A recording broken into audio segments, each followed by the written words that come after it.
வணக்கம்.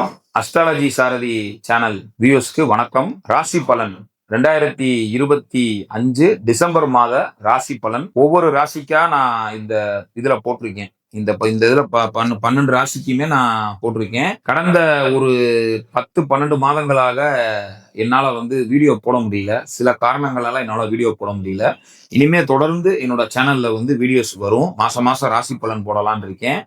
மாசத்துக்கு ஏதாவது ஒரு 2 ஜாதகம் என்னோட கிளைண்ட்ஸ் ஜாதகம், என்கிட்ட ஜாதகம் பார்க்க வர்றவங்க கிளைண்ட்ஸ் ஜாதகம் ரொம்ப இன்ட்ரெஸ்டிங்கான ஜாதகமா ஒரு 2 ஜாதகம் ஆய்வுக்கு நான் எடுத்து அந்த பதிவுகளை மாசம் நான் போடலான் இருக்கேன்.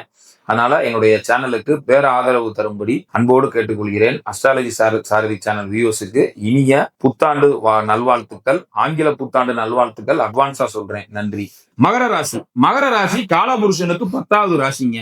மகர ராசிக்காரவங்க வெள்ளந்தியான மனசுக்கு சொந்தக்காரவங்க. எதையும் படக்குன்னு ஓப்பனா பேசிடுவாங்க. ரொம்ப வெள்ளந்தியானவங்க. எதையும் படக்குன்னு ஓப்பனா பேசிடுவாங்க. செவ்வாயோட உச்ச ராசி, சனி சொந்த வீடு. ஆனா செவ்வாய் அந்த ராசியில உச்சம் பெறுறாரு. அப்ப மகர ராசிக்காரவங்க வெள்ளந்தியா எதையும் கேஷுவலா படக்குன்னு சொல்லிடுவாங்க. சரிங்களா? எதையும் மனசுல வச்சுக்க மாட்டாங்க. அதே போல உதவி செய்யக்கூடிய நல்ல குணங்களும் மகர ராசிக்காரவங்களுக்கு இயல்பாவே இருக்கும். மகர ராசிக்காரவங்க ரொம்ப தங்கமான உள்ளம் படைச்சவங்க. அதுல எந்த டவுட்டும் இல்ல. ஹெல்பிங் டெண்டன்சி உள்ள ராசி மகர ராசி, சந்தேகம் இல்ல. எல்லாரும் நல்லா இருக்கணும்னு நினைப்பாங்க கண்டிப்பா. சரிங்களா? அதே நேரத்துல அவங்க எதிரி யார் அப்படின்னு அவங்க ஈஸியாவே கண்டுபிடிச்சிருவாங்க. மறக்க மாட்டாங்க எதிரிகளை. சரிங்களா? நின்னு பேசுவாங்க. எதிரிகள்கிட்ட நின்னு போல்டா பேசுற ஆளு மகர ராசிக்காரவங்க. அதுல சந்தேகமே இல்லை. சரிங்களா? சரி, இப்ப மகர ராசிக்கு கோச்சாரப்படி 7.5 சனி விலகிருச்சு. சரிங்களா? குரு என்ன பண்ணாரு, இவ்வளவு நாள் ராசியை பார்த்துக்கிட்டு இருந்தாரு. இப்ப 6ஆம் தேதி என்ன பண்ணாரு, குரு 6ஆம் இடத்துக்கு வக்ரமாயி 12ஆம் இடத்தை பார்ப்பாரு. சோ இந்த ராசிக்கு குரு எப்படிப்பட்டவர், 3-12 கூடியவர்.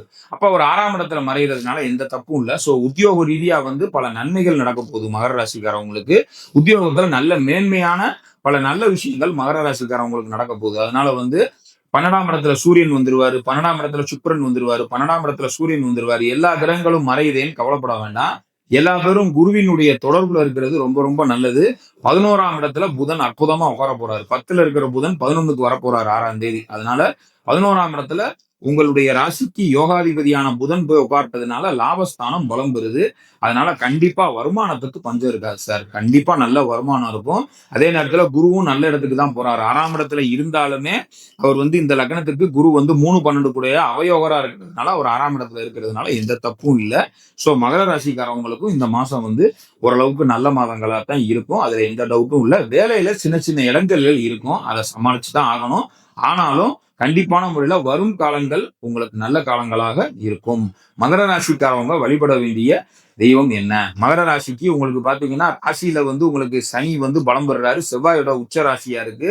உங்களுக்கு புதன் இந்த மாசம் நல்ல ஃபேவரபுளான இடத்துல இருக்கிறதுனால புதன்கிழமை துர்க்கையம்மனை கும்பிடுங்க.